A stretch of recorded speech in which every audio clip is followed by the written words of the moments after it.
그 이제 한 주에 하나씩 하는데 이제 사실 그 기능 부분에 우리가 마케팅부터 그다음에 인적 자원 관리, 파이낸스 쪽 재무, 그다음에 생산, 운영 관리 이쪽에는 이제 각 또 분야에 들어가면 여러분들이 개론을 배우기 때문에 이쪽에서 가볍게 이제 좀 전체적인 걸 이렇게 보는 걸로 하고 그렇게 그 시간 내에 이해를 할 수 있도록 그렇게 하겠습니다.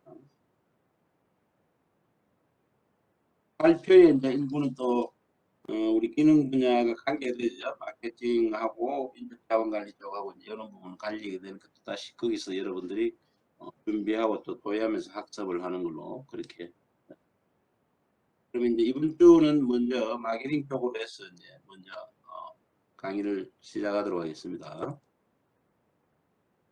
자, 이제 기능 부분이 이제 우리가 4개의 이제 기능을 있고, 지난번에 이제 관리 부분에서 통계하고 MIS 쪽을 다 했죠. 이제. 근데 우리가 이 기능 부분 안에 각 기능을 보면 또 안에 내부에 우리가 전체 관리적인 그런 게 안에 마케팅 관리 안에도 들어가 있어요. 관리가. 또 인적 자원 관리도 마찬가지. 그러니까 이 안에서 어떤 계획화라든지, 그 다음에 그 뭐 실행하고, 그 다음에 뭐 PDS 플랜 2C 그다음에 평가하고 통제하는 거, 그 부분들이 또 각 기능 부분 안에서도 소규모로 이렇게 들어가서 운영이 되는 겁니다.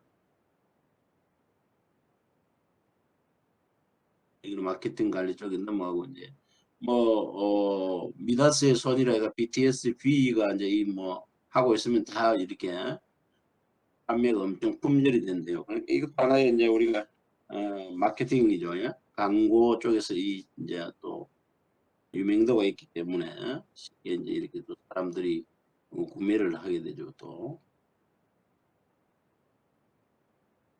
자, 마케팅 관리라는 건 뭔가 이제 하는부터 마케팅이라는 건 그러니까 우리가 생산 쪽에서 물건을 이렇게 만드는 그런 물건이나 서비스겠죠. 상품이나 서비스가 어떤 경로를 통해서 그 생산자에서 소비자에게 이전되는 그런 과정이죠. 그런 과정을 어떻게 잘 이전될 건가 하는 겁니다. 소유권 이전과 관련된 일련의 활동. 그러니까 생산자가 만든 제품이나 서비스를 소비자에게로 이전하는데 어떻게 이 소유권이 이전되는가 하는 대관적인 활동이죠. 그걸 마케팅이라고 해요. 마케팅 안에는 우리가 그래서 제일 중요하게 생각하는 포피 믹스가 있죠. 4개의 이제 P로 시작하는 거. 그래서 제품이라든지 그다음에 그 유통 또는 뭐야 그 촉진 판매 촉진 쪽으로 프로모션 쪽으로 그다음에 프라이스 가격 이 4가지 요소를 어떻게 잘 조화롭게 해서 이게 이제 실질적으로 소비자에게 잘 이렇게 전달이 될 건가 하는 겁니다. 제품이나 이런 소리. 그래서 그 전에 포피 믹스 전에 우리가 이제 크게 앞서 제가 기능 부분에 대해서 관리가 있다 그랬잖아요. 마케팅 쪽에서도 마찬가지예요. 왜냐면 계획 수립부터 해서 목표를 수립해가지고 쭉 시장 기회를 조사하고, 그 다음에 이제 SP 전략, 그 다음에 시장을 세분화하고 목표 시장 선정하고 이런 과정을 쭉 거쳐서 시행을 하고 그게 또다시 조정해서 피드백 해주고 하는 그 관리 기능이 마케팅 안에도 들어가 있습니다. 그렇게 진행이 다 되는 거예요. 마케팅 관리라는 건 우리가 모든 기능도 마찬가지만 조직의 목표 수립하고 이를 달성하기 위해서 하는 거거든요. 큰 조직의 목표를 보고 안에 세부적인 기능적인 목표하고 그래서 일관성을 쭉 가져야 되겠죠. 마케팅 목표를 우리가 잡는데 조직 목표하고 맞지 않는다면 비일관된 목표를 잡는다면 그거는 현실성이 없는 거죠 사실은. 그래서 정확하게 조직의 목표하고 일관성 되게 잡아줘야 된다. 그게 이제 하고 요 안에서 이제 관리의 부분이 마케팅 활동의 계획 수립하고 수행, 주하고 통제, 시하는 것. 뒤에서 우리가 그게 3단계로 나뉘면 PDS라고 그랬죠. 플랜 2C. 요 3가지 단계를 이제 거친다는 거죠. 플랜 2C. 그래서 그 과정을 거친다. 그걸 이제 하는 걸 우리가 마케팅 관리라고 한다. 그래서 마케팅 핵심 요소는 조금 전에 제가 설명드렸던 P의 대문자 머리 글자를 따서 POP라 그러죠. Product, 앤 서비스 또는 서비스 또는 가격 프라이스 유통 경로 플레이스 촉진 프로모션에서 사업비 법칙을 이야기하고 있습니다. 마케팅을 우리가 보면 지향하는 중심점이 옛날에는 어쨌어요. 옛날에는 우리가 기업들의 그 공급보다는 수요가 훨씬 컸습니다. 수요가 크다 보니까 기업은 굳이 마케팅을 해야 되는 그 필요성을 못 느끼죠. 물건을 만들면은 수요가 넘쳐나기 때문에 다 팔리는 거죠. 팔리니까 굳이 마케팅이라는 이 자체가 크게 각광이 없는 시대였죠. 그래서 기업의 중심에서 이익 극대화 만들면 팔리는 그런 시대에서 점점 이제 경쟁기업들이 많이 생겨나고 다변화되고 또는 이제 이 생산을 할 수 있는 그런 그 공장이나 역량들이 커지면서 공급자 우위에서 소비자 우위로 이제 바뀌는 거죠. 많은 물건이 생산되는데 사는 수요가 줄어드는 거죠. 그러면 공급자가 중심이 아니고 이제는 기업 중심이 아니고 고객 중심으로 올라가면 수요자 중심으로 바뀌게 되는 거죠. 그렇게 바뀌었죠. 그래서 기업 입장에서는 이제는 뭐요? 자기 물건을 팔기 위해서 고객을 만족시켜야 되겠죠. 고객을 만족시키고 자기 물건을 알리고 그렇게 해야 되기 때문에 이 마케팅 활동이 더 활성화가 되는 그런 단계로 가는 거죠. 가는데 이제 이거는 고객까지만 가는데 지금은 어떠해요? 고객만 만족시키는 데서 끝나는 게 아니고 어떤 그 기업의 활동이 사회에 어떤 그러니까 해를 입히는 거, 해를 입히는 이런 행위들은 다 또 체크가 돼서 본인들에게로 돌아가죠. 그래서 우리가 그걸 일종의 그 기업의 사회적 책임 부분이라 했지. 환경의 문제라든지 오염의 문제 또는 공해의 문제 뭐 이런 것들이 다 이제 환경 문제의 요소로서 그런 문제를 일으키면은 실질적으로 이 구매에서 굉장히 어려워지는 거죠. 판매하기가. 그래서 고객 중심에서 우리가 더 나아가서 사회 중심으로 올라가는 거죠. 그래서 요것 때는 기업이 사회적 복지, 사회적 책임 또는 뭐 윤리 경영 이런 부분이 특히 강조되는 그런 시대입니다. 그래서 점진적으로 우리가 기업 중심에서 고객 중심, 사회 중심으로 이렇게 마케팅 활동의 중심점이 이동하고 있다는 겁니다.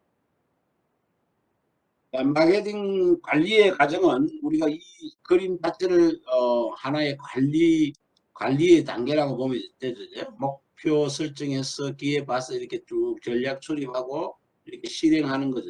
실행해서 제조 나중에 이제 실행하고 조정 통제해서 피드백하고 이런 기능. 이 자체가 P&D라는 우리가 P2 PDS죠. 플랜 2C PDS의 기능을 그대로 따르고 있습니다. 그러니까 이 각 기능 부분 안에서도 우리가 관리의 기능이 이어지고 있다는 겁니다. 그래서 일단은 마케팅에서도 여러분들이 이 그림을 머리에 먼저 넣어두고 설명을 들으면 쉽게 이해하게 됩니다. 그래서 마케팅 일단은 목표 설정부터 그 다음에 이 목표 설정을 하면 시장에서 우리가 기회를 보는 거죠. 자연 시장을 조사해서 우리가 가능성이 있는가 이런 걸 보는 거예요. 그럼 소비자 심리도 볼 거고 환경도 볼 거고 여러 가지 그 시장에 대해서 그런 걸 분석을 해서 우리가 기회가 있다 생각되면은 시장 진출을 하게 되겠죠. 그렇지 않으면 안 하고. 그래서 기회 분석이 끝나고 나면 이제 STP 전략이 또 머리 글자를 따져죠.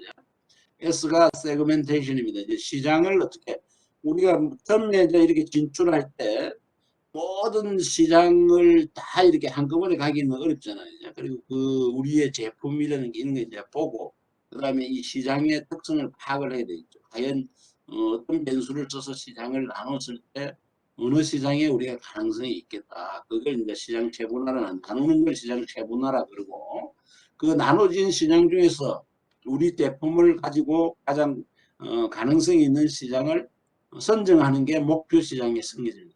타겟 마케팅 그런데 타겟팅이 일종의 목표 시장을 선정하고 그다음에 그 목표 시장에 우리의 어떤 제품을 거기서 판매할 건가. 그러니까 제품 포지셔닝인데 이거는 뭐냐면 소비자에게 우리 제품을 인식시키는 거죠. 소비자가 경쟁사 제품하고 비교했을 때 우리 제품을 인식하는 위치의 정도 그런 걸 포지셔닝이라고 그래요. 정확하게 인식을 시키는 거예요. 그러면 이렇게 끝나면 그 다음에는 마케팅 믹스 쪽으로 넘어갑니다.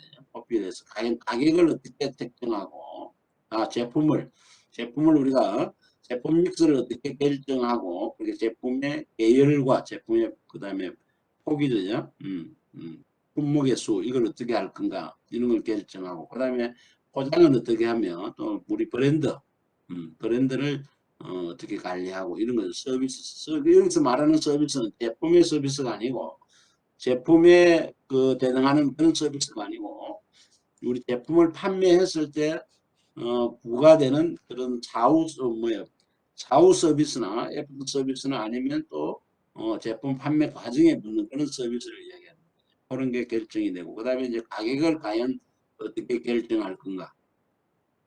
그 다음에 또 가격 분야는 다른 우리가 세 가지의 수입비에 연동이 되어 있습니다. 제품이나 유통 경로나 촉진을 어떻게 하느냐에 따라 가격은 변동이 와요. 예를 들면 촉진에서 우리가 광고를 많이 한다 그러면은 당연히 코스트가 올라가죠. 그럼 가격이 올라가겠죠. 그래서 이런 요소들에 따라서 가격은 변동이 되고, 또 가격은 하나의 특징이 또 뭐냐면 이런 요소들이 했을 때 이런 어떤 유통 경로나 촉진이나 제품 이런 요소를 썼을 때 최종적으로 효과가 없으면 가격으로 동결한다. 가격을 내리는 거거든요. 내려서 고객들에게 다가가는 그런 거죠. 그래서 가격은 그런 특성을 가지고 있다. 유통 경로는 우리가 직접 판매를 할 건지 아니면 중간상을 거칠 건지 하는 그런 겁니다. 지금은 우리 IT나 이런 게 많이 발달해서 직접 유통을 많이 지금 선호를 하고 있죠. 그렇지만 제품에 따라서 좀 달라지고 산업에 따라서 또 달라집니다.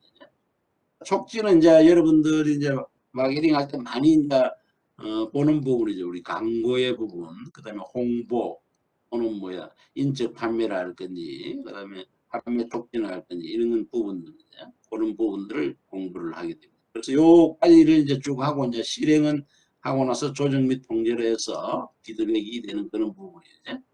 이게 마케팅 관리입니다. 핵심은 요게 이제 목표 설정부터 쭉 마케팅 믹스 까지가 실질적이고 이제 요걸 실행하는 거니까 요 학습의 범위는 이렇게 보면 됩니다.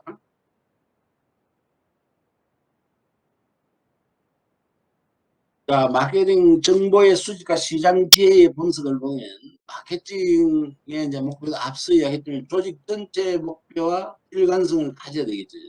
조직에서는 뭐 우리가 뭐 크게 말해서 비용을 어떤 줄이고 이렇게 나가는데 마케팅 쪽은 반대의 어떤 그런 목표를 가지고 간다든지 이러면 안 되겠죠. 일관성 있게 가야 된다. 목표는 전체적인 저희들이 이제 그 플래닝 할 때 목표 수립에서는 다 동일하게 목표 수립 시는 구체적인 수치나 기간이 맹시되는 것이 바람직하다. 그래서 뭐 우리가 최고의 소비자 만족을 추구한다 이런 목표는 좀 어떻게 해요? 보면 달성하기가 굉장히 추상적이잖아요. 그러면 우리가 기업 차원에서 큰 그룹 차원에서 하는 거 최고 소비자 만족 추구 이런 거는 그런 목표로 들어갈 수 있지만은 기능 부분에서는 약간은 좀 그렇다. 그렇다 보니까 이제 여러분 저희도 나와 있지만은 제품 판매 후 1년 동안에 불만족 고객 비율을 전체 고객 대비 0.5% 미만으로 한다. 조금 목표 길지만은 간단하죠. 우리가 불만족하는 고객의 그 비율을 0.5% 전체 고객에서 0.5% 이하로 잡는다. 이렇게 하면 수치로 구체적이 됩니다. 그리고 이것도 뭐 기간도 올 한 해 뭐 1년 이렇게 명시가 되면은 명확한 그게 1년 안에 그러면 우리가 이런 그 불만족을 그 어필하는 고객들이 비율이 0.5% 이하 미만이 되게끔 하는 걸 목표로 잡는 그런 목표 달성 여부를 우리가 나중에 평가할 때 쉽겠죠. 그렇게 구체적으로 잡아주는 게 맞다는 겁니다. 그래서 이런 목표를 설정하기 위해서 우리가 간단하게 다 질문을 해볼 필요가 있어 스스로죠. 우리의 주 고객이 누구인가 이 중요하겠죠. 우리 고객이 누구인지 그 사람들의 니즈 욕구가 무엇인가 이걸 알아야 우리가 마케팅 활동을 할 수가 있는 거죠. 그리고 욕구를 만족시키는 게 우리가 가능한가 가능하다면 어떻게 할 건가 방법이 나와야 되겠죠. 이게 핵심적입니다. 목표 설정하고 우리 나가야 될 그런 게 그리고 환경은 어떠한가 이런 것들을 스스로 질문을 던져서 거기에 대한 어떤 답을 내려야 되겠죠. 그래서 우리 고객은 누구다. 그리고 그들은 어떤 욕구를 가지고 있더라. 그리고 그걸 만족시키기 위해서 우리는 어떻게 해야 할 건가 하는 거. 그러면 우리 또 기업이 처한 환경은 현재 어떻는가 이런 것들을 정확히 질문하고 스스로 답을 내려서 목표 수립에 참조를 해야 되는 겁니다. 자, 마케팅 정보의 역할. 일단은 이제 마케팅 정보는 이제 상당히 우리가 요게 정보를 수집하는 데는 크게 MIS의 하부 기능으로서 지난 시간에 이야기를 했죠. 전체 기업의 MIS 시스템이 있으면 각 그 계층에 따라서 우리가 그게 맞는 그 MIS 정보 시스템, 전문가 시스템이라든지 그때 나왔듯이 또 뭐 의사결정 지원 시스템 이런 시스템에 따라서 또 그런 하나의 그 정보 시스템을 가지지만은 또 기능별로도 가져야 된다 그랬죠.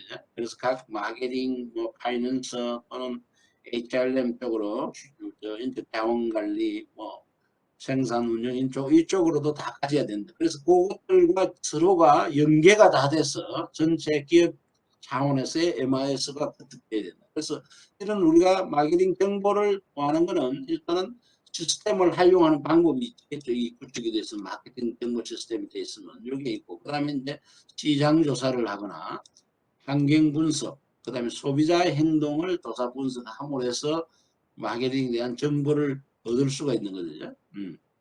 그래서 여기에 대해서 이제 우리가 알아볼 겁니다. 일단 마케팅 정보 시스템은 조금 전에 말씀드렸듯이 전체 경영 정보 시스템의 하부 정보 시스템으로 의사결정하는데 이제 자료를 제공하는 거죠. 마케팅 쪽이 의사결정하는데 그런 시스템이라고 지난 시간에도 설명을 드렸고, 그 다음에 이제 시장조사를 보면 시장조사 또는 마케팅 조사라고 하는데 시장조사나 마케팅 조사라고 하는데 마케팅 의사결정에 도움을 주는 어떤 정보를 의사결정자에게 제공하기 위하여 관련 자료를 수집 분석하는 거다. 모든 건 그래서 뭐래 전에 의사결정을 배울 때 의사결정의 과정이 되겠지 개념은요. 여기서도 마찬가지요.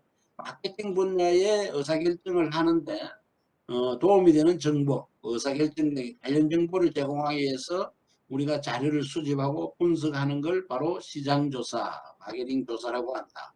절차를 보니까 제일 먼저 조사 문제의 정리를 해야 되죠. 문제의 정의는 뭐냐? 우리가 해결해야 될, 그러니까 의사결정을 내려야 되는 문제, 그게 우리가 거기서 어떤 문제가 아니고 해결해야 될 과제라 그랬죠. 그래서 해결해야 될 의사결정의 문제, 과제가 무엇인지 이거를 정확히 정의를 해야 되겠죠. 그래야만 그게 맞는 자료를 우리가 확보를 할 수가 있는 겁니다. 정의가 처음에 잘못되면 다른 자료가 나올 수밖에 없죠. 그래서 먼저 문제를 정의를 잘하고 그 다음에 조사 계획을 수립해야 됩니다. 어떤 자료를 그럼 이 문제를 해결하기 위해서 의사결정의 문제를 해결하기 위해서 어떤 자료들을 수집할 건가 그리고 어떤 방법으로 할 건가 하는 거죠.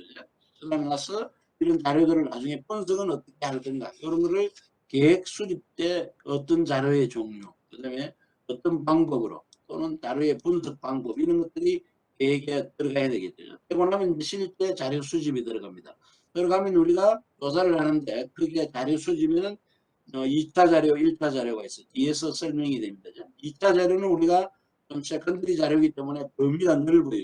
그리고 이미 기업에서 많이 축적되어 있는 자료들 중에서 필요한 자료를 활용하는 게 2차 자료고 1차 자료는 직접 이 의사결정의 문제를 하기 위해서 우리가 수집하는 자료, 직접적인 자료는 1차 자료라고 합니다. 그 뒤에서 다시 설명을 드리고 그 다음에 이제 사실 분석 이제 쪽으로 들어가서 그 내용을 가지고 어떻게 분석하고 보고하는가 이렇게 함으로 해서 시장 조사가 이제 마무리가 되는 겁니다. 자, 그러면 다음 페이지 보면 2차 자료가 뭔지.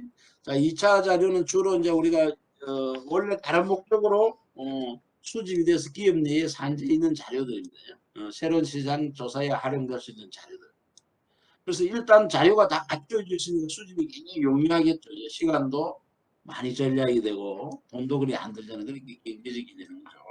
그래서 이런 거는 뭐냐 우리 기업에 이미 있는 자료들 재무제표 자료라든지 그다음에 뭐 시장 관련 자료 해서 우리가 마켓이요 시장 점유율의 자료라든지 뭐 고객의 분석 자료 이런 것들은 이미 2차 자료를 기업이 가지고 있을 수 있어요. 그런 걸 우리가 이 마케팅 의사 결정에 활용할 수가 있습니다. 그게 2차 자료가 되고. 자, 1차 자료는 의사결정 문제, 우리가 해야 될 과제들이야. 그걸 직접 그것과 관련되는 자료로서 조사자가 의도적으로 그 조사를, 자료를 조사하는 그런 자료들이 되는 겁니다. 의도적으로 이제 우리가 수집해서 분석하는 그런 자료를 1차 자료라 그래요. 그래서 1차 자료에는 우리가 크게 정성적 자료와 양량적 자료가 있어요. 그래서 주로 정성적 자료는 우리가 뭐예요?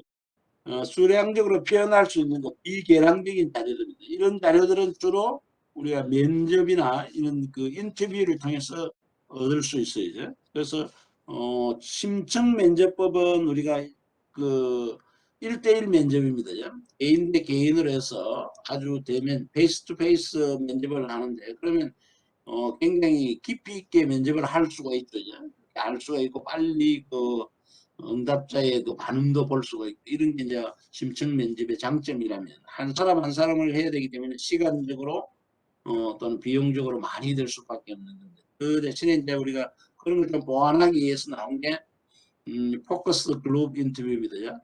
표적 집단 면접인데 보통 6명에서 12명, 뭐 꼭 그 기준은 안 지켜야 되지만 그 집단 그룹으로 이제 사람들과 면접자가 만나서 인터뷰하는 사람이 그룹으로 인터뷰를 합니다. 그래서 사람들의 의견을 서로 나누고 또 그 의견을 받고 해서 요구하는 자료들을 확보하는 걸 예쁘죠. 이런 것들은 사람들과의 어떤 관계, 인터뷰에서 나오는 거기 때문에 우리 정석적 자료라 그러죠. 정성적 자료, 정석이 아니라 이거야. 정성적 자료. 그 다음에 정량적 자료, 이제 이거 오답이냐? 정성적 자료입니다. 그 다음에 정량적 자료는 주로 뭐냐, 우리가 양적으로 우리가 얻는 자료냐. 이거는 주로 여러분도 얻듯이 관찰법, 설문법, 실험법 이런 쪽으로 해서 우리가 조사를 해서 얻는 수 있는 방법인데, 보면은 관찰법은 뭐냐, 이렇게 지켜보는 거죠. 지켜보는 거죠. 그래서 어떤 상품대에 뭐 이렇게 우리 제품을 이렇게 진열을 해놓고 쭉 관찰하고 있는 겁니다. 어떻게 진열을 시키는 데 대해서 사람들이 어떻게 구매가 달라지는지, 뭐 입구 쪽에 놨는 게 낫는지 또는 선반에 눈높이에 놨는 게 낫는지, 이렇게 여러 가지 방법을 가지고 해놓고는 고객들의 반응을 지켜보는 것, 그런 것들을 우리가 주로 관찰법이라 그래. 이런 거를 이제 하는 거는 뭐 직접 소비자들하고 접촉을 안 해도 되잖아요. 그런 조사 대상자가 우리가 조사를 회피하는 경우에는 관찰법이 좋겠죠. 적합하고.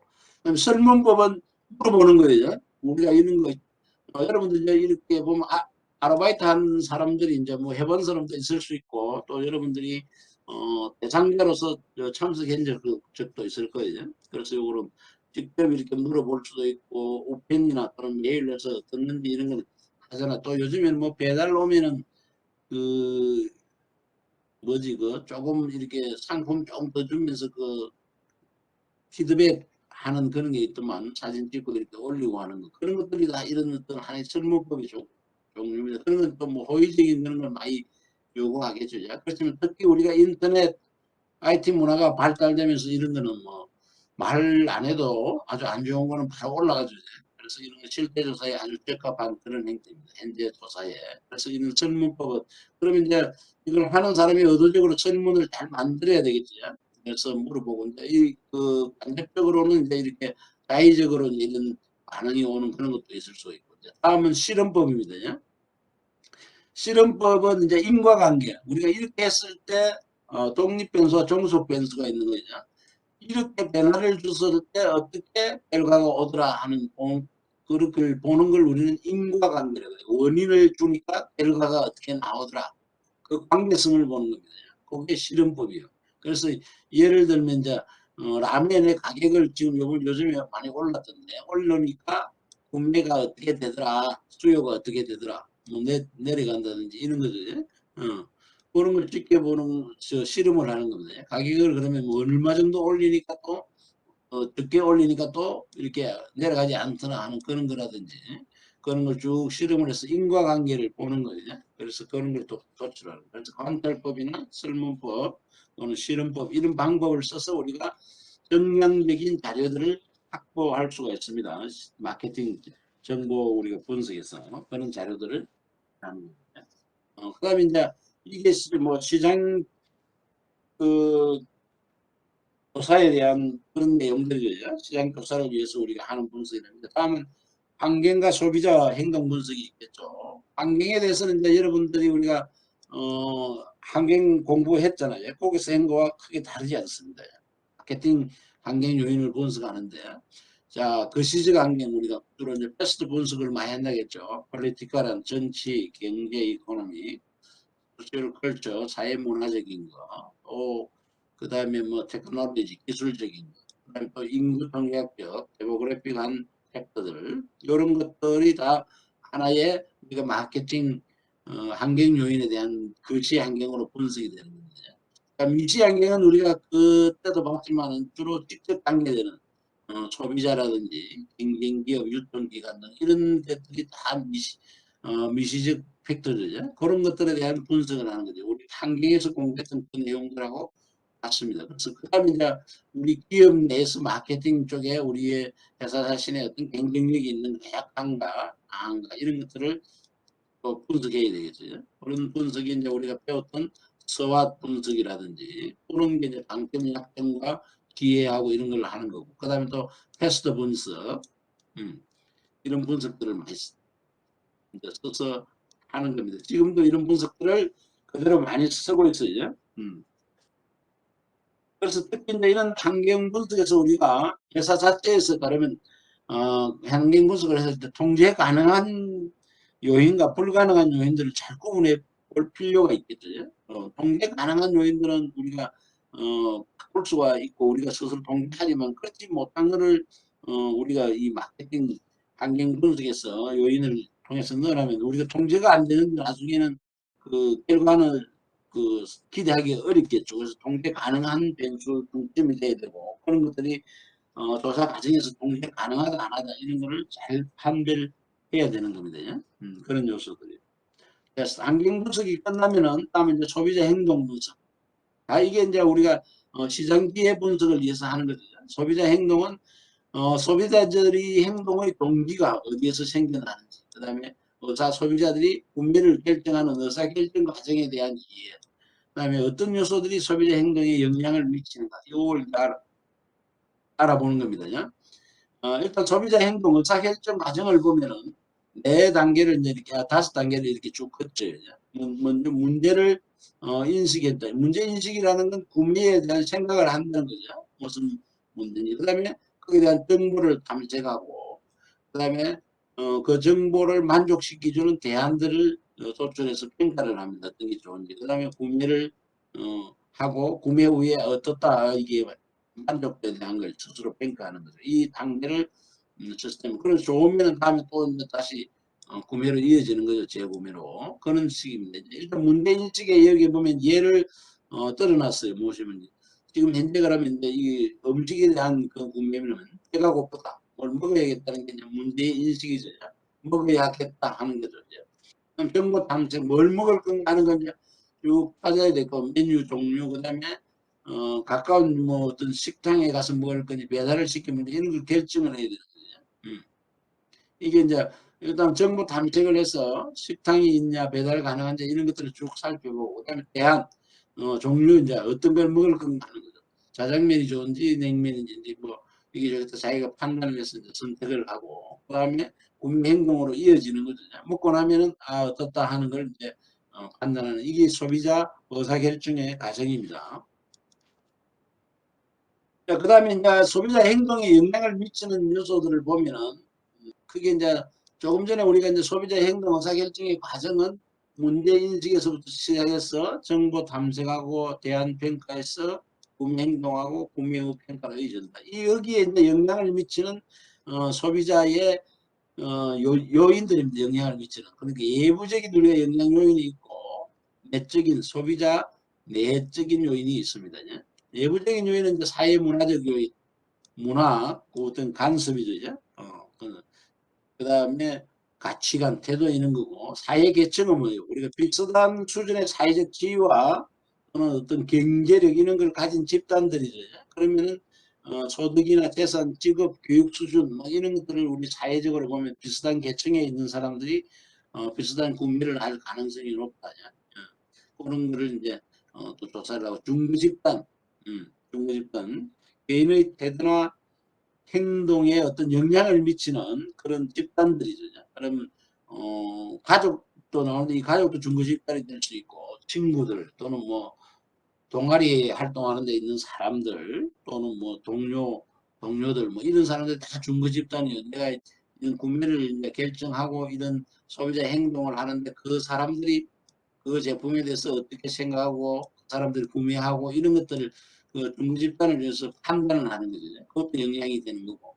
그다음에 이제 마케팅 믹서, 제품이 어떻고 가격이 어떻고 어떻게 배달이 되고 그다음에 광고는 어떻고 뭐 이런 거지. 광고나 이런 판매 촉진에 대해서 내용 그런 것들을 보는 거죠. 이거는 뒤에서 공부를 하니까 그 요소들이고 포피 요소들이고 이런 게 외적으로 미친다면 내적으로는 뭐요? 개인 심리적인 요인들인데 인구 통계학적 변수. 그래서 성별 뭐 이거 나오죠. 나이가 어떻지, 성별이 어떻는지, 또 학력의 수준이 어떤지, 직업이나 거주지 이런 것들이 전부 인구 통계학적 변수예요.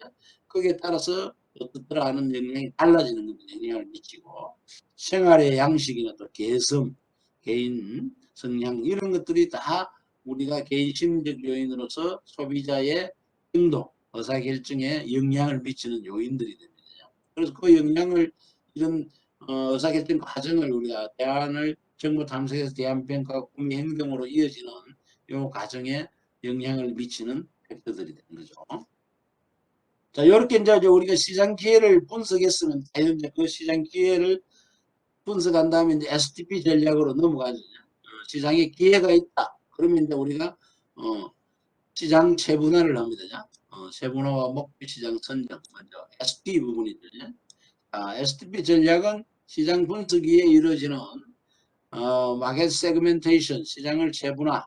그러니까 전체 시장을 한꺼번에 다 가기 어려우니까 시장을 나눠주는 겁니다. 어떤 기준에 따라서. 근데 이제 그 기준은 여러 가지 변수가 있어요. 다음에 설명이 되니까 그때 보고. 그 다음에 목표 시장, 타겟 마켓을 선정해서 어느 시장에 우리가 가면 좋겠다. 그 다음에 어떤 제품을 가져가서 소비자들의 인식시키겠다. 여기 결정이 STP 전략입니다. STP 전략이고. 그래서 먼저 시장 세분화는 하나의 시장을 특성에 따라 나누는 겁니다. 나누는데 기준은 뭐냐? 앞서 이제 세그멘테이션 나누는 게 있죠. 지역에 따라서 우리가 서울, 부산 뭐 이런 지역을 따라 나눌 수가 있죠. 지역에 따른 시장. 그다음에 지역의 규모, 인구에 따라서나 또 지역의 넓이에 따라서 인구 밀도, 기후 이런 변수들을 쓸 수가 있습니다. 여기에 시장을 나누는데 또 인구 통계학적인 변수, 연령, 그렇죠. 연령 같으면 뭐 그렇죠. 50대, 뭐 40대, 30대, 20대 이하, 50대 이상 이렇게 뭐 집단별로 나눌 수 있는 거. 성별, 남녀, 가족의 규모 뭐 요즘 이제 혼자 사는 사람 많으니까 혼족인지 또는 뭐 4인 가족인지 또는 2인 가족인지 이런 규모들이 형태 그다음에 뭐 그다음에 소득의 수준 얼마 이상 버는 또 있는 거 직업이 뭔지 직업이 뭐 생산직에 속하는지 사무직에 속하는지 이런 종류들입니다. 교육 수준 뭐 종교 그다음에 심리적 변수는 사회 계층입니다. 스스로 이렇게 우리가 볼 때 하층 계층인지 중산층 상층 이렇게 나눌 수가 있고 행동적 변수는 구매 빈도 이 사람은 우리가 구매 빈도를 보니까 예외적으로 한 번씩 사는 사람의 한 번씩 사는 그런 계열이 있을 거고 또 규칙적으로 정기적으로 이렇게 구매하는 그런 게 있을 수 있고 사용자가 직접 사서 사용을 하는지 비사용자인지 잠재적 사용자의 부분에 따라서 또 상품에 대한 중증도 이게 높은지 낮은지 정도가 적게 사용하는지 보통 많이 사용하는지 이런 여러 가지 팩터들을 나누어서 이걸 가지고 우리가 시장의 세그멘테이션을 나눕니다. 예를 보면 이런 거죠. 우리가 대표적으로 하나의 이제 세그멘테이션을 나눠놨잖아요. 여기는 뭐야? 앞서 말했던 연간 소득의 부분과 연령의 그 인구 통계학적인 변수 연령을 가지고 어 3x3 매트릭스를 이렇게 만든 거예요. 그래서 소득을 우리가 구분해가 3천만 원 연소득이 이하가 되는 사람, 그다음에 3천에서 5천만 원, 5천만 원 또 이상이 되는 이런 세 가지로 나누고 연령을 보니까 20, 30대, 40대, 5, 60대 이렇게 나눴어요. 고객이 그걸. 그래서 이제 이렇게 나누면 우리가 세그멘테이션이 9개가 나오는 거예요. 9개가. 그리고 요 세그멘테이션 세분화를 하는 거예요. 이렇게 이제 세분화를 해서 과연 우리가 어느 시장에 그러면 이 기준으로 봤을 때는 어떤 연령대에 얼마의 소득을 버는 사람들의 우리가 집중해서 우리가 우리의 매력적인 시장이 되는가 집중할 건가 하는 거예요. 시장을 선택할 건가. 그래서 여기서 이제 우리가 목표 시장을 20, 30대에 연 소득이 3천만 원 이하인 집단, 그 집단을 우리가 목표 시장으로 잡자 하는 겁니다. 이렇게 타겟팅을 하는 거예요. 그냥. 그게 이제 목표 시장을 잡는 거예요.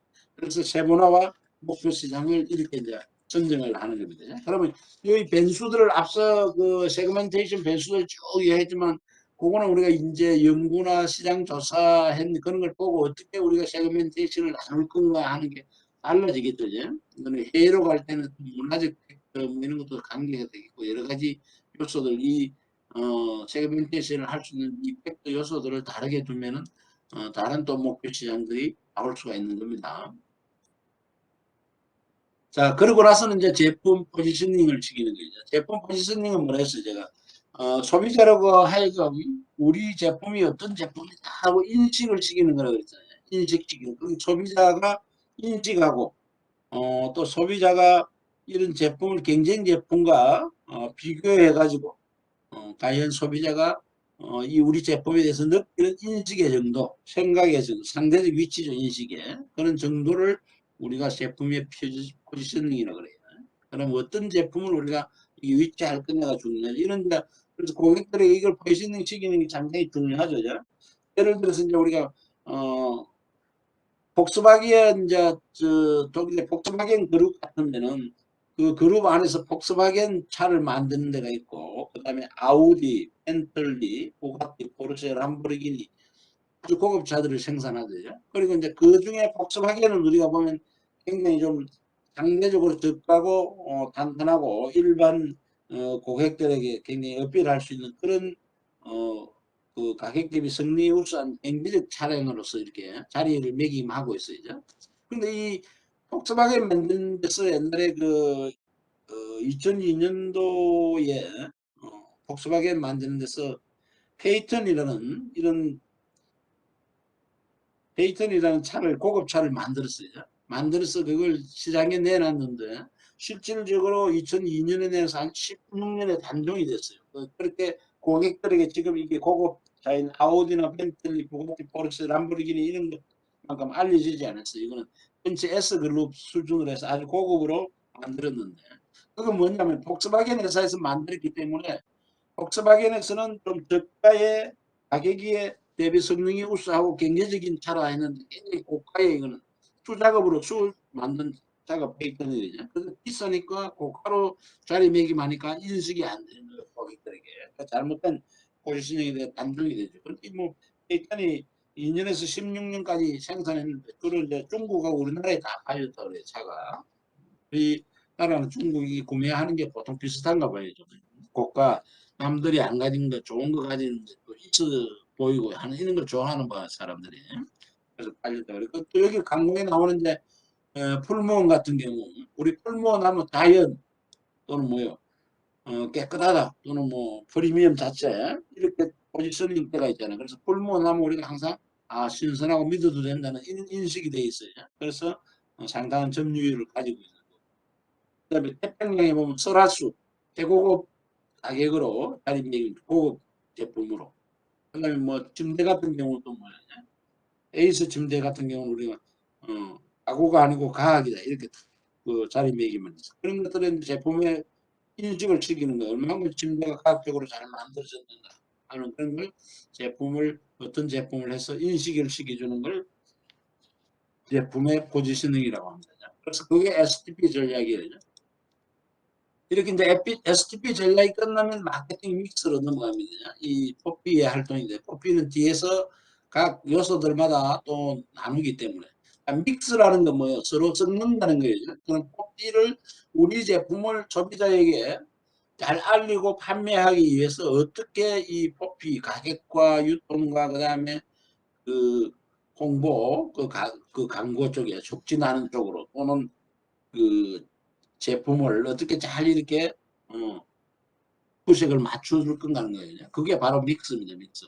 그게 포피 전략이 되는 거. 이거 뒤에서 다루니까 넘어가고. 그 다음에 이제 그렇게 끝나면 조정 통제로 들어가는 결과 종료되면 이제 우리가 C 부분에 해당되는 거죠. PDSC 부분에. 그래서 종료된 후에 이게 조정 통제를 하고 이게 피드백 될 수 있도록 하는 겁니다.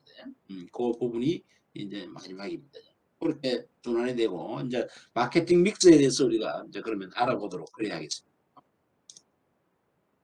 마케팅 믹스 전략에는 크게 네 가지 포피, 프로덕트, 그 다음에 프라이스, 플레이스, 프로모션 이렇게 네 가지 나눠지죠. 그래서 먼저 프로덕트 쪽으로서 제품 전략입니다. 제품. 제품은 이제 우리가 눈에 보이는 사실은 유행제나 그다음에 또 서비스, 또 사람, 아이디어 이게 전체적인 겁니다. 우리가 말하는 제품을 일반적으로 보면 유행적인 이게 많이 되는데 유행제뿐만 아니고 서비스나 사람 또는 아이디어 자체도 다 제품이 되는 거예요. 기업이 그러니까 소비자에게 제공하고 거기에 대한 어, 욕구 충족을 위해서 대가를 받고 주는 그 모든 게 제품이 되는 거예요. 소비자에게. 그래서 이걸 줌으로 해서 대가를 반드시 기업은 받고 그걸 이제 돈을 만드는 거죠. 이익을. 그래서 그들의 욕구를 충족하기 위해서 제공되는 모든 거다. 그게 제품이다. 우리가 브라더기다. 정의를 하면은 유행제뿐만 아니라 서비스나 사람이나 아이디어, 지식 이런 게 다 들어간다는 겁니다. 제품의 이제 개념의 구성은 보면 우리가 제일 먼저 제품 믹스가 있어요. 믹스에는 크게 우리가 제품의 품목과 그다음에 제품의 계열로 나눠집니다. 요건 뒤에서 다시 또 설명이 됩니다. 그래서 제품 믹스 또는 제품 책 이렇게 이야기를 하는데 몇 개의 제품 계열로 나눠서 이 제품의 이제 넓이죠. 폭이고 품목은 깊이죠. 그래서 몇 개의 품목을 이 제품 안에 줄 건가는 이런 걸 결정하는 게 제품의 믹스가 되는 부분입니다. 그러고 나서 이제 상표를 어떻게 할 건가, 상표에 이제 뭐 등록을 할 건가, 또 상표 자체를 어떻게 관리하고 충성도를 높일 건가 하는 거. 그다음에 이제 패키지, 포장도 이제 뭐 요즘에 상당히 이제 뭐 중요 여러 가지로 나오겠지. 이제 우리가 과자류 같은 경우는 안에 공기 넣어서 이렇게 포장하잖아요. 그런 부분들 제품이 망가지지 않게 또는 또 기능적으로도 그런 게 있지만은 외형적으로 보기에도 굉장히 이쁜 이런 포장도 필요하겠죠. 그다음에 서비스. 여기서 말하는 서비스는 제품과 요 서비스하고 다릅니다. 요거는 하나의 제품으로서의 서비스지만 이거는 이 제품을 판매하고 따라오는 판매 중에 뭐 하는 배달이 가능하다는 사후에 수리 서비스라든지 그런 서비스를 우리는 이 서비스라는 겁니다. 제품 내에 포함된 거예요. 요 개념을 잘 구분해 주시기를 바랍니다.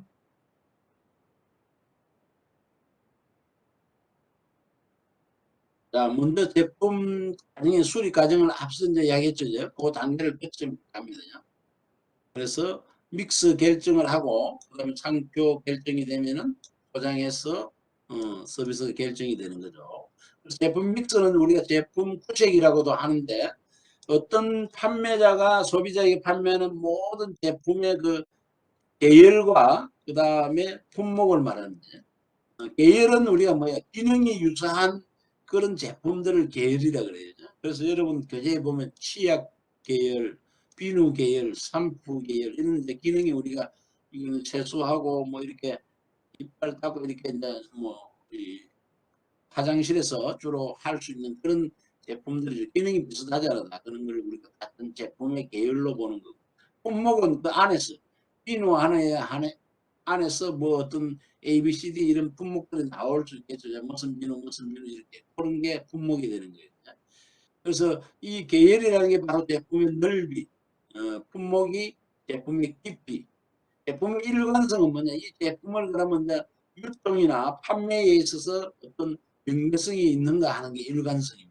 그래서 어떤 제품들은 이 제품들은 보니까 슈퍼마켓 또 어떤 제품들은 할인마트에서만 판매하더라. 그럼 그 제품들은 서로 일관성을 가지고 보는 게 제품의 일관성입니다. 그래서 넓이는 상이한 제품 계열의 수고, 깊이는 품목, 상표의 수, 그 다음에 제품의 일관성은 용도나 유통 경로 등에서 밀접한 연관을 갖는 제품. 이런 것들을 일관성이라고 하죠. 믹스 안에는 그래서 요 세 가지를 어떻게 가져갈 건가 하는 게 제품의 믹스입니다. 그게 결정을 해야 된다. 그래서 예를 들어보면 이런 거냐. 제품 이제 우리가 넓이, 계열이라 그러죠. 그거에서 A 계열은 비누 계열, B 계열은 산부 계열, C 계열은 치약 계열. 이렇게 계열의 수가 그러면 3이 되는 거예요. 제품의 깊이, 제품 품목은 뭐예요? A1 제품을 보니까 알로에 비누, 우유 비누, 소프트 비누, 뭐 비누, 생생비누 이렇게 5개 제품이라는 거죠. A 제품 계열에는 5개 제품의 품목이 있는 거죠. 5 품목 수가. B는 뭐 4개, C는 3개. 전체 품목은 12개가 되고 평균 4개가 되고 이렇게 이제 볼 수가 있는 거죠. 그 다음에 여기 빨간 글씨를 보니까 소프트 비누, 센스 샴푸, 하얀이 치약 이거는 대형마트에서만 주로 유통하더라. 그럼 요 세 개는 일관성을 갖는 제품들이죠. 제품이 일관성이 있더라. 이런 것들이거든요. 그러면 우리가 일관성 있게 어떤 제품은 맛대로 보내는 거다. 이렇게 이제 믹스를 결정을 하는 거죠. 그런 게 믹스의 결정이고. 그래서 전체 깊이 이거를 우리가 제품의 분목이라 그러고 몇 개 분목, 깊이가 몇이다, 5다 이렇게 하고 넓이, 계열이 3이다, 3개 계열이 있는 이런 겁니다. 그러면 이제 상표의 결정 다음 단계. 상표는 하나의 제품을 이제 인식하는 거죠. 식별하는 거죠. 우리 쉽게 보면 뭐 고객 차원에서는 상표만 봐도 나이키 그러면 쉽게 우리가 인식하는 것처럼 이렇게 쉽게 인식할 수 있도록 식별할 수 있도록 다른 것과 구분하는 게 있죠. 그렇기 위해서 우리가 붙이는 명칭, 용어 또는 기호, 상징, 디자인 이런 것들의 결합입니다. 그래서 이제 우리 나이키가 이러면 나이키 표시만 봐도 쫙 알잖아요. 그런 게 우리가 이런 걸 인식을 쉽게 하는 거죠. 그게 바로 상표입니다. 상표. 상표의 가치가 굉장히 큰 거죠. 중요하고. 그래서 어떻게 상표를 붙이느냐 하는 게 특히 많은 이제 사람 고객에게 어필할 수 있는 그런 영향을 많이 가질 수 있죠. 최근에 그래서 이제 우리가 맥주나 이런 것들도 보면 주류 회사 상표보다는 제품 자체의 어떤 개별 상표 전략을 가지고 많이 나오잖아요. 옛날에는 우리가 뭐 오비 맥주, 뭐 크라운 맥주 이렇게 주로 그 포괄 상표명을 많이 가지고 나왔어요. 그렇지만 그게 이제 어떤 전략을 하느냐에 따라서 그렇게 된다. 뭐이 상표가 그래서 소비자에는 소비자가 쉽게 정보를 이렇게 파악할 수 있는 수단이 되는 거죠. 그래서 그렇게 해서 자기가 그 브랜드에 대한 충성심이 있고 그러면 구매로 이어지는 거죠. 구매의 용이성이 있고 판매자 입장에서는 뭐요? 이런 상표가 붙으면서 관리가 쉽죠. 어떤 상표들의 제품은 어디에 진열을 하고 이런 식으로 해서 쭉 관리를 할 수가 있고 또는 이 상표들 법적으로 우리가 보호를 받을 수 있어요. 등록 상표 해가지고 법에 이렇게 우리가 등록을 하면은 이 자체를 다른 데서 사용을 하면 그 지적재산권의 침해가 되는 거 상표더냐. 그래서 거기서 돈을 어떻게 해가 소송도 걸리고 그런 게 있어요. 그런 겁니다. 그러니까 하나의 자산 가치로서도 평가를 받을 수 있는 그런 부분들. 그래서 상표의 어떤 이제 중성도가 생겨나게 해야 돼. 소비자가 특정 상표를 애용하고 선호하는 심리. 우리가 그래서 뭐 스포츠 용품은 뭐 아디다스나 나이키나 이런 쪽에 이제 제품들을 보면 어느 정도 굉장히 인지가 되고 선호하고 있잖아요. 저는 그런 거예요. 그 다음에 뭐 테니스 라켓 같은 뭐 윌슨이나 또는 뭐야 윌슨하고 생각이 잘 안 나요. 그 제품들이 보면 크게 우리 유명 선수들이 많이 쓰는 게 있죠. 프린스도 있을 거고 또 그런 쪽에 헤더, 라켓 그런 쪽에 인지가 되어 있는 게 좋은 제품들이 골프채도 마찬가지 다 그런 쪽으로 사람들이 자기가 써보고 좋고 하면 상표에 대한 중증도가 생기는 거죠. 그럼 다음 구매 때는 그 상표 딱 보면은 인식이 돼서 잘 차게 되는 거죠. 그걸 우리가 상표의 중성도라 그러죠. 그럼 상표를 붙이는 전략은 우리가 크게 네 가지로 볼 수 있는데, 자, 개별 상표, 제품 하나마다 우리가 상표를 다르게 붙이는 거죠. 그래서 이렇게 예를 들면 소프트 샴푸, 센서 비누, 하얀이 치약, 이건 다 제품마다 다르잖아요. 이게 우리가 개별 상표명 전략이라고 하죠. 포괄 상표명은 뭐냐? 전체를 다 하나의 그 이름을 붙이고 뒤에 제품을 갖다 붙이는 거죠. 앞에 소프트를 똑같이 붙이는 거예요. 그 다음에 제품명만 샴푸냐 비누냐 치약이냐 이걸 포괄 상품명 전략이라고 해요. 소프트라는 거. 자, 그 다음에 계열별 포괄 상품명. 포괄 상표를 붙이는데 계열별로 붙이더라. 계열. 우리가 세탁기 계열, 청소기 계열 이렇게 계열을 나누는 거예요. 그러니까 위에 말하는 제품의 계열이 있잖아. 우리가 이 치약 쪽, 비누 쪽 이렇게 앞에 나눴듯이 여기서 이제 예를 들면 로봇 청소기 계열은 파워봇이라는 있는 상표. 냉장고는 디어스, LG 같은 거죠. 이렇게 딱 붙이는 거예요. 그 계열별로 붙이는 걸 계열별 포괄 상표명이라고 그래요. 그다음에 복합 상표명은 뭐냐? 개별 상표명을 붙이되 앞에 뭐를 붙인다? 기업의 명칭을 붙이는 거. 그걸 포괄 상표명. 그러니까 여기 보면 무슨 남양 울트라 분유 이렇게 나오죠. 메일 울트라 분유 이런 식으로 딱 앞에 기업 명칭에 붙고 분유에 대해 붙는 이런 거예요. 이걸 우리는 복합 상표명 전략이다. 그래서 개별과 포괄과 그다음에 계열별 포괄 복합 이렇게 상표명을 붙이는 방법을 나눠볼 수가 있습니다. 다음은 그 포장입니다. 포장은 이제 우리가 이 패키징은 아주 이미지를 좋게 만들어주는 거죠. 더 가치를 이제 고급스럽게 해주고 하는 그런 것도 또 제품의 어떤 보호를 위해서 하는 그런 포장도 있고 그런 게 있고. 그다음에 서비스의 결정. 자, 이거는 우리가 사후가 아니고 제품에 관련된 서비스라고 했죠. 그래서 이걸 수준을 어느 정도로 할 것인지를 결정하는 겁니다. 그래서 어떤 서비스를 제공할 건가, 배달을 해줄 건가, 이런 거죠. 그 다음에 뭐 확실한 가격을 해줄 건지, 그 다음에 할인을 해줄 건지, 어떤 기술을 제공할 건지, 어떤 걸 할 건가 하는 걸 하는 거고, 그 다음에 수준을 어떻게 할 건가. 확실한 예를 배달을 해준다 그러면 다섯 단계는 내려서 매우 만족, 보통 불만족. 우리는 수준을 최소 만족 이상으로 확실한 배달을 해줘야 되겠다. 고객이 만족할 수 있는 이상으로 이렇게 제공하는 걸 수준이라고. 형태는 뭐예요? 우리가 나중에 이제 사후 애프터 서비스를 이렇게 할 때, 이렇게 기사들이 갈 때 우리가 무료로 이렇게 서비스를 1년간 해줄 건지 하는 이런 걸 정하는 거죠. 그다음에 아니면 출장 갔을 때 실비만 받을 건지, 아니면 정상 가격을 받을 건지. 실비라는 건 우리가 부품 가격만 받는다든지 이런 식으로 이제 정해놓은 그런 걸 서비스의 형태라 그러는 거죠. 이런 거를 다 상세히 정해서 설명서에 들어가야 되겠죠. 그런 게 이제 서비스의 결정이 돼서 우리가 그게 제품에 대해서 우리가 이런 제품 믹스를 결정하고 그다음 상표, 그다음 포장, 서비스 이런 걸 결정함으로 해서 제품 전략을 가져갈 수 있습니다. 다음은 두 번째 P인 가격입니다. 가격을 과연 어떻게 책정할 건가. 자, 가격이라는 거는 우리가 크게 말해서 최소 가격과 최대 가격을 우리가 잡을 수 있는 게 최소 가격은 뭐예요? 가격을 책정할 때 내가 투자하는 비용 코스트들이야 비용보다는 비싸야 되겠죠. 근데 100원을 투자했는데 80원에 판다. 이거는 망하는 거죠. 이제. 그래는 안 된다. 최소한 100원에 투자를 했으면 그게 묻는 세금 법인세나 이런 세금부터 해서 여러 가지 또 부대 비용 포함해가지고 이익까지 종업원들 이제 주고 그런 이익까지 해서 110원을 한다든지 이런 식으로 정하는 게 최소 가격이 되는 최소한 그 가격은 받아야 되는 거죠.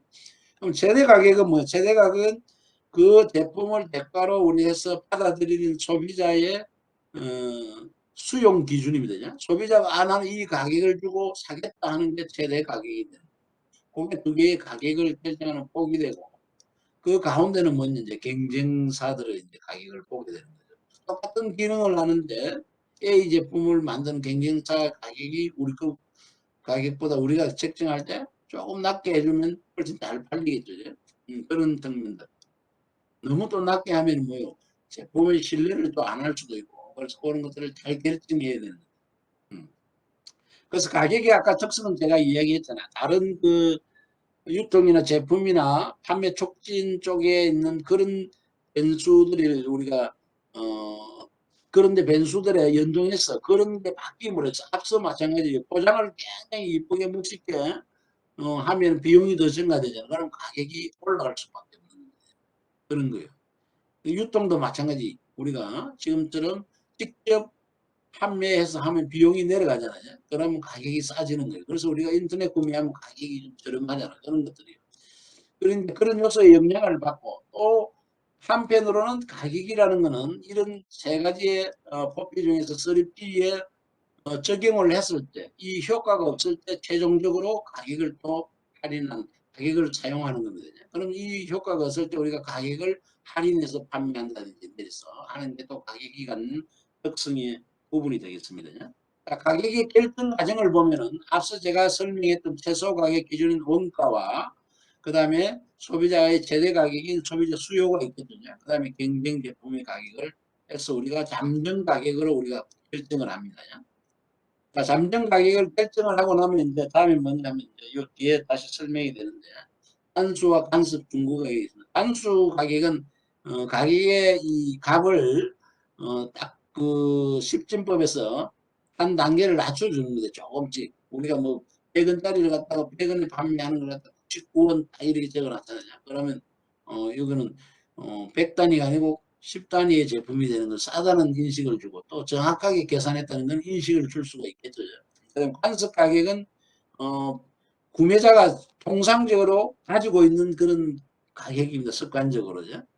붕어빵에 이제 예를 들고 이제 뒤에서 설명을 할게요. 이제 그래서 내가 평소에 봤을 때 어떤 제품을 살 때 이 제품은 얼마 정도가 이렇게 내가 쭉 사왔던 그런 가격이 있죠. 그걸 넘어서면은 구매가 안 될 수가 있는 겁니다. 그게 관습 가격. 그 다음에 중고 가격은 뭐요? 레퍼런스 프라이스죠. 그 다음에 이거는 참고 가격입니다. 요즘에는 뭐 인터넷에 탁 들어가면 가격들이 쫙 뜨잖아. 다 나와 있는데 보면. 그게 이제 중고 가격이 굉장히 활용이 쉽고 또 아니면 다른 사람 내가 또 기존에 샀던 유사한 제품 또는 다른 사람이 사용하는 가격 이런 것들을 쭉 보고 이 가격이 적합하다 안 하다 하는 그게 바로 중고 가격입니다. 이런 걸 통해서 가격을 더 할인하거나 조정을 하는 거죠. 그래서 최종 가격으로 가게 되는 겁니다. 자, 가격 전략의 수립에서 이제 비용에 근거한 게 원가 기준이죠. 그 다음에 수요는 수요 기준, 경쟁 기준 이렇게 나눕니다. 자, 비용의 원가를 기초로 해서 되는 거. 100원에 우리가 원가가 들었으면 뭐 세금과 이익과 뭐 해서 120원, 110원 이렇게 정하는 거죠.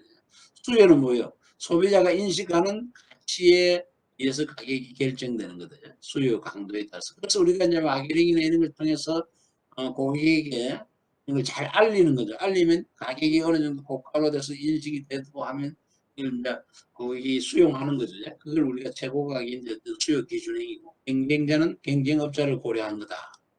자, 여기 이제 숫자를 보는데 보면 명품 브랜드 가격이 중국이 제일 비싸고 한국이 그 다음입니다. 이런 명품을 중국하고 한국에 오면은 잘 팔린대, 잘 팔리고 그래서 이런 가격이 높아도 굉장히 선호를 하고 완전 팔리기를 잘하기 때문에 이 가격을 안 내리는 거죠. 그런 측면이 있다. 그러니까 이런 수요에 대한 가격 결정에 있어서 고가에 이런 게 수요가 잘 되기 때문에 중국이나 한국이 고가로 계속해서 유명 제품들이 이 전략을 썼는 거예요.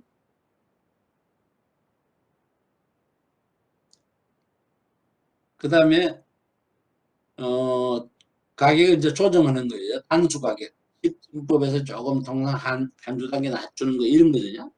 100달러가 안 하고 뭐 99.99달러다. 이렇게 해서 사람들에게 이걸 제품에 대해서 정확히 가격을 산출했구나는 인식을 줄 수 있고 또 한편으로는 이게 뭐 100달러가 안 되는구나. 좀 싸다는 이런 느낌을 줄 수가 있죠. 그런 걸 우리가 함수 가격이래요. 이런 가격들은 많이 여러분들이 볼 수 있게 가면 되죠. 뭐 뒤에 보면은 조금씩 낮춰놨잖아요. 100만 원 하는 거를 99만 8천 원 이렇게 또 해놓으면 2천 원 싼데 느낌으로는 하고 이게 10만 원대 제품이구나. 100만 단위가 아니고 이렇게 인식할 수 있는 거죠. 소비자들에게. 그런 가격. 관습 가격이 뭐 오랫동안 보정되어 있는 거거든요. 그래서 이게 올리면은 소비자의 저항이 생기는 그런 거죠. 예를 들면 붕어빵을 전원에 보통 세 마리를 이렇게 쭉 사서 먹었는데 어느 순간 두 마리로 줄더라. 그러면 이게 세 마리인데 왜 두 마리인지 고객이 안 사게 되는 거죠. 그런 게 관습 가격입니다. 오랫동안 내가 활동하면서 사왔던 가격들 그런 가격들이 관습 가격입니다. 그 다음에 그 중거 가격은 뭐예요? 소비자들이 중거로 삼을 지금은 이제 뭐 인터넷에 들어가면 가장 많이 있는 거죠. 소비자가 나름대로 내가 구매를 하기 전에 참고할 수 있는 그런 가격이 바로 중거 가격입니다. 이거는 뭐 자기가 이전의 경험이라든지 또 다른 동료라든지 또는 뭐 인터넷이라든지 매체라든지 이런 걸 통해서 이 가격을 책정해서 그래서 내가 스스로 수용 가능하겠다 아니면 너무 비싸다 이런 건데 또 싸다 이렇게 판단을 할 수 있는 거죠. 그래서 그런 가격들, 중고 가격들에 대해서 우리가 알아보고 나서 최종적으로 가격을 결정을 해야 된다는 겁니다. 그리고 이제 그 이제 이런 게 하나의 중고 가격이 돼버리는 거 인터넷에 이렇게 나오면 그 이야기고. 자, 그래서 이제 이러한 가격을 우리가 결정하는 데 있어서 하나의 함정은 너무 이제 가격에 치중하다 보니까 제품의 어떤 품질을 떨어뜨리는 거.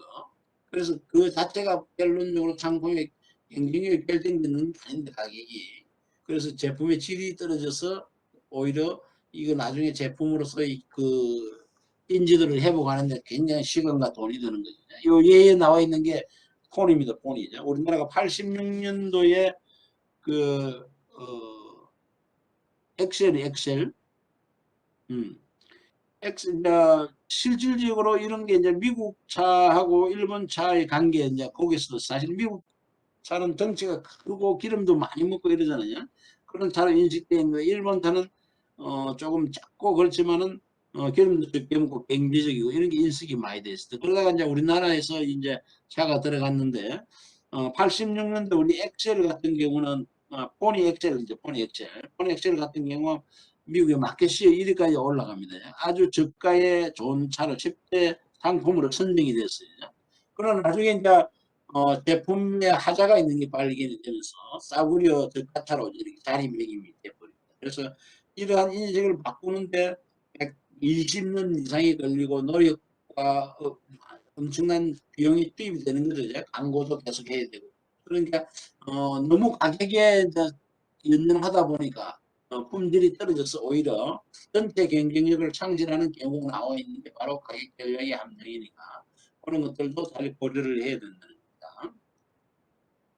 자, 다음은 이제 우리가 세 번째 P에 해당하는 유통입니다. 유통이죠. 물건을 그러면 어떻게 직접 그 생산자가 소비자에게 직접 줄 건지 아니면 중간상을 거쳐서 갈 건지 하는 이런 겁니다. 경로를 어떻게 해요. 그래서 이걸 판매 경로, 마케팅 경로라고도 이야기를 합니다. 그래서 어떤 경로를 거칠 건가. 근데 지금 이제 우리가 보면은 IT 문화의 발달, 또 모바일 문화 이런 것들 해서 지금 구매들이 직접 유통 경로로 굉장히 많이 가고 있죠, 실질적으로. 그런 게 많이 이루어지고 있다. 이게 보면 이제 비용의 문제가 사실은 두 가지를 잘 고려를 해야 되죠. 그래서 직접 유통 경로는 생산자, 소비자가 직접 연결되는 거예요. 그럼 중간상이 가져가는 비용이 없어지는 겁니다. 그럼 요 비용만큼 소비자에게 혜택을 줄 수가 있고 또 생산자도 조금 더 가질 수도 있는 부분도 있겠죠. 그래서 그만큼 이제 이익이 되는 그런 부분이 있고 자, 간접 유통 경로는 중간 상인이 개입이 됩니다. 그럼 무조건 직접 유통 경로가 좋다 하는 그런 건 아니죠. 그렇지만 중간 상인이 개입이 되면 전문적으로 이제 이런 뭐 배달업체나 이런 게 중간 상인이 될 수 있죠. 그러면 이거는 뭐 중간 상인들은 어 실질적으로 여기서도 이제 비용이 다운되는 부분이 있습니다. 우리가 직접 하는 것보다 이제 관리 비용이 줄어드는데 마케팅 쪽에서 예를 들면 우리가 이게 그 판매하는 사람들이 생산자가 ABC 세 개 뭐 사람들이 있다. 그다음에 중간 상인이 있고 그다음에 구매하는 사람이 전문가 ABC가 있다. 그러면 이 사람들이 A 제품을 다 알리려면 다 세 번씩 이렇게 뭐 광고도 하고 이렇게 다 판매를 활동을 해줘야 되잖아요. B도 마찬가지. 그러면 3, 4, 5, 9, 9번에 이게 생기죠. 그런데 그렇지 않고 우리가 중간 상인을 거치게 되면 A 중간 상인, B 중간 상인, C 중간 상인 이렇게 가잖아요. 하면 중간 상인이 또 스몰 A, 스몰 B, 스몰 C 그럼 6번으로 줄어드는 거예요. 그러면 이런 유통 경로가 작기 때문에 이런 비용에서는 효율적이 될 수 있죠. 근데 이제 중간 상인이 가져가는 마진이 있습니다. 그러면 요 마진과 여기서 전략되는 돈 이런 것들을 잘 따져봐야 되겠죠. 그래서 더 어떤 게 효과적이고 효율성이 있는 것을 따져서 그런 거를 결정을 하고 또 반드시 어떤 우리가 제품의 어떤 특성이나 여러 요소에 따라서 직접 유통을 못할 경우가 있어요. 그런 경우는 간접 유통을 또 따라야 되는 그런 경우가 있습니다. 그걸 뒤에 또 살펴보도록 하고. 자, 앞서 이제 설명했던 내용이죠. 이게 이제 없으면은 9번인데 6번으로 줄어드는 거예요. 그러면 이제 이 사실은 거래가 줄어들기 때문에 비용이 낮아지는 거죠. 근데도 이 중간 상인이 가져가는 돈은 있기 때문에 이 비용은 또 올라가죠.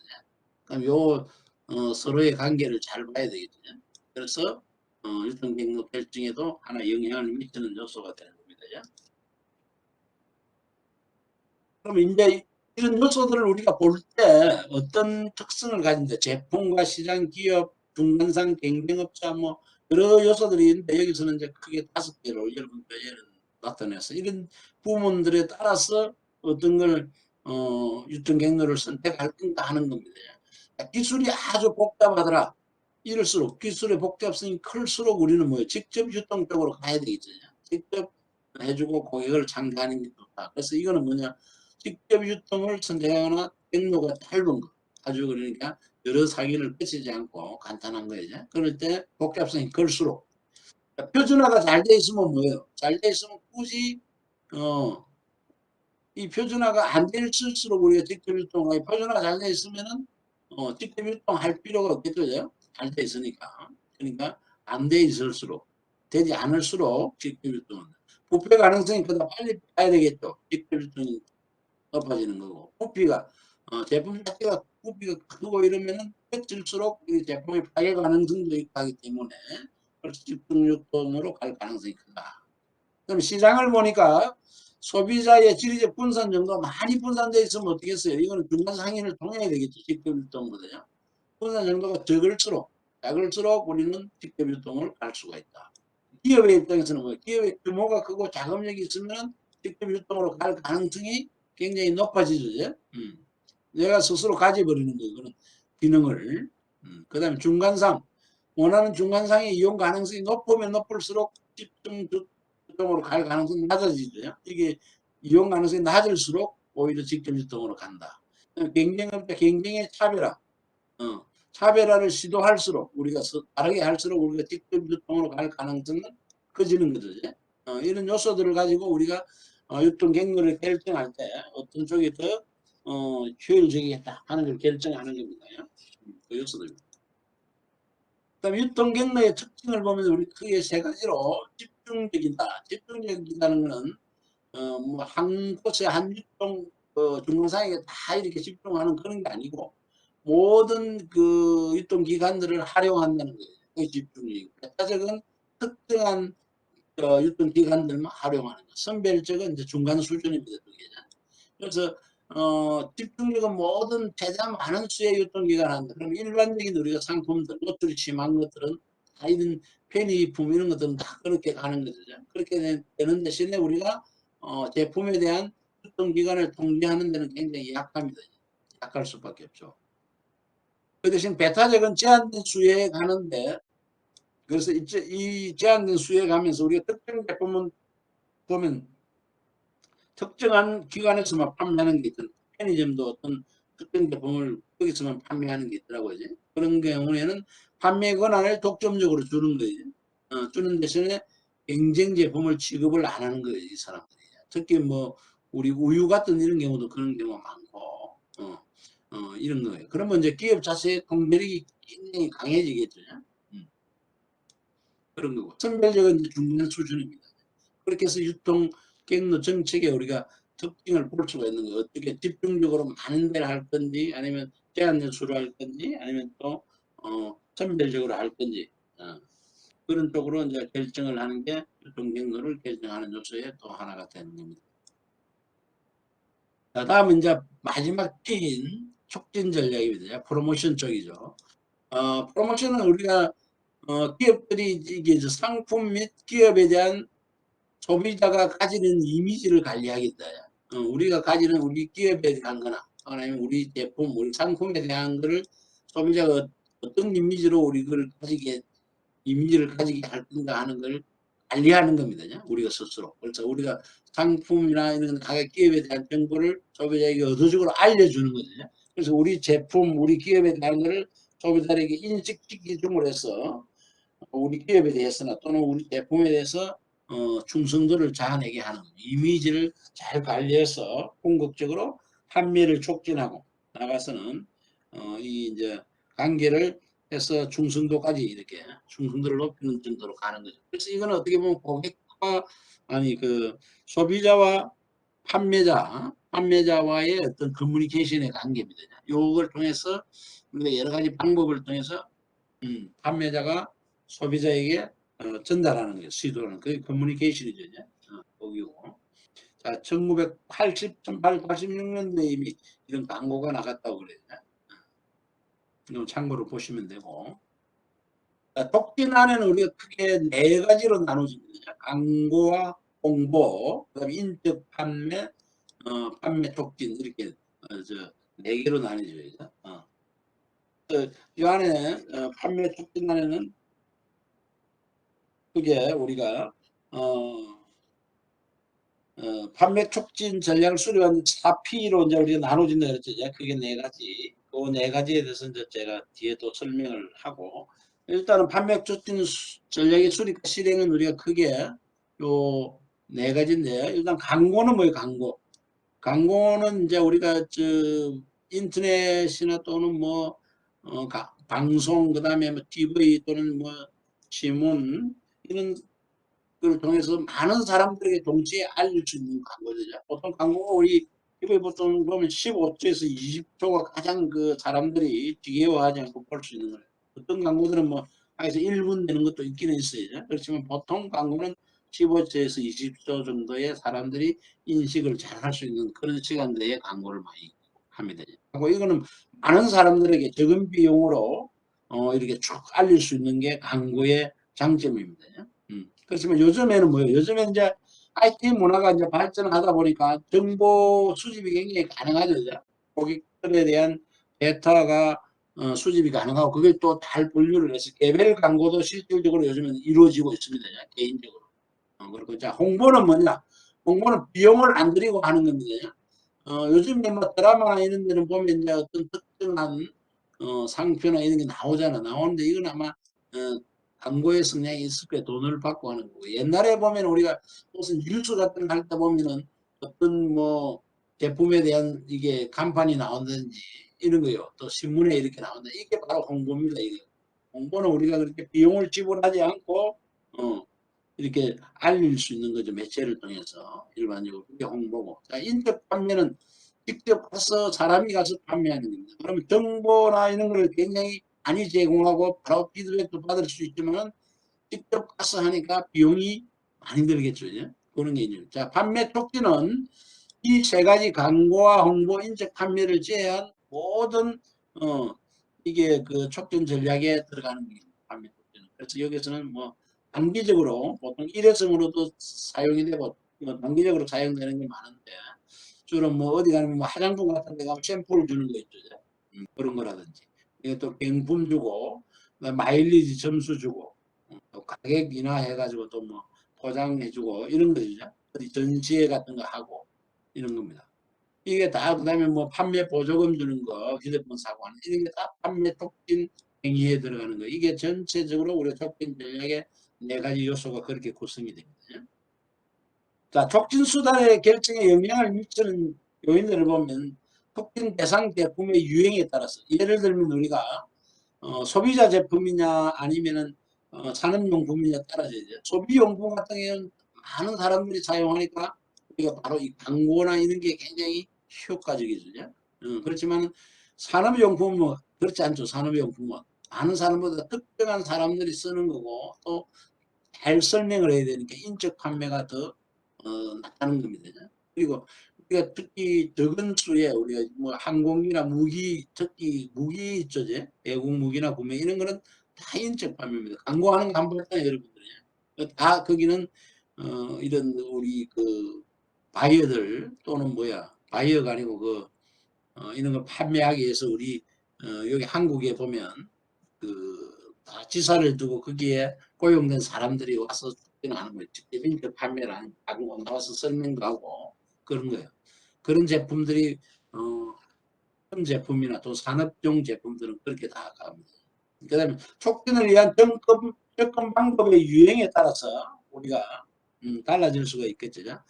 촉진을 접근 방법 생산자냐 이 사람이 아니면 중간에 뭐 중간상이냐 판매자냐 아니면 소비자냐에 따라 달라지겠죠.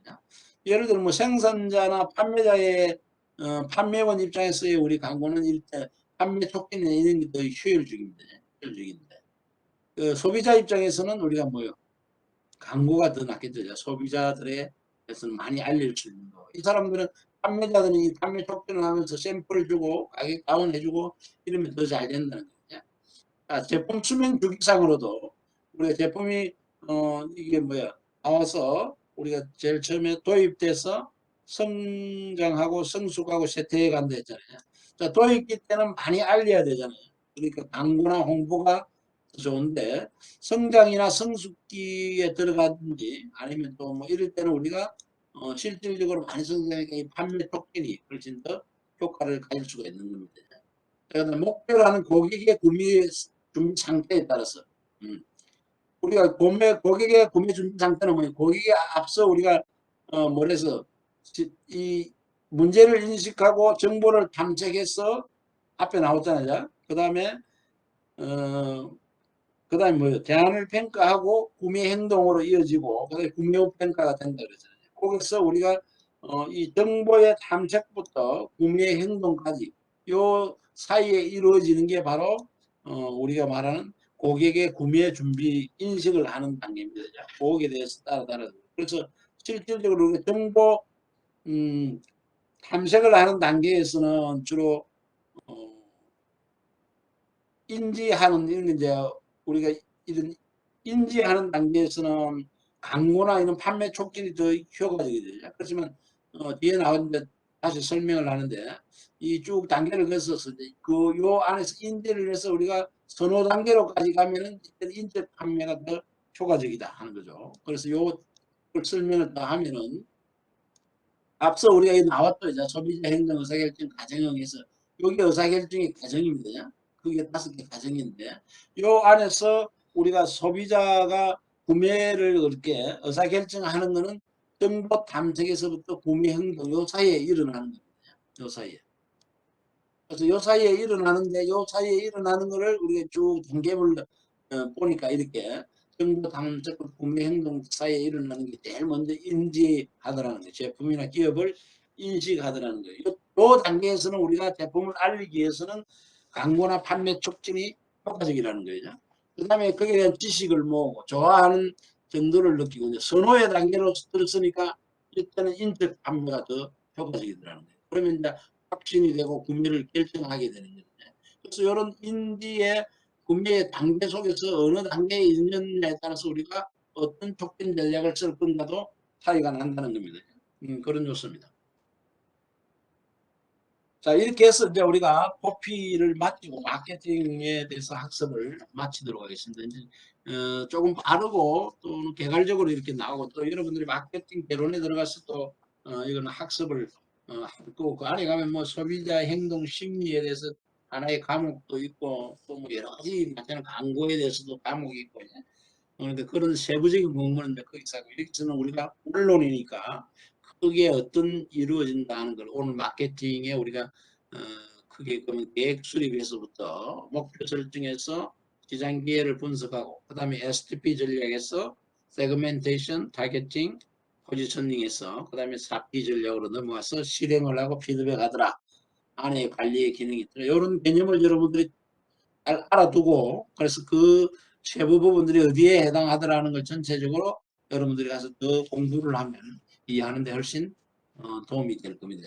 그렇게 이해를 해 주시기를 바라고. 자, 오늘 강의에 대해서 질문 있나요? 질문? 질문? 자, 질문이 없으면은 우리 이제 발표를 가도록 하겠습니다. 오늘은 1조와 5조가 이제 발표를 하는데 그래서 1조, 5조가 1조가 먼저 이렇게 하는 걸로 기술 양태 변화되자. 그래서 1조가 먼저 하는 걸로 1조에 가만있어 봐. 1조가 발표가 누구 하나요? 발표 1조? 손상범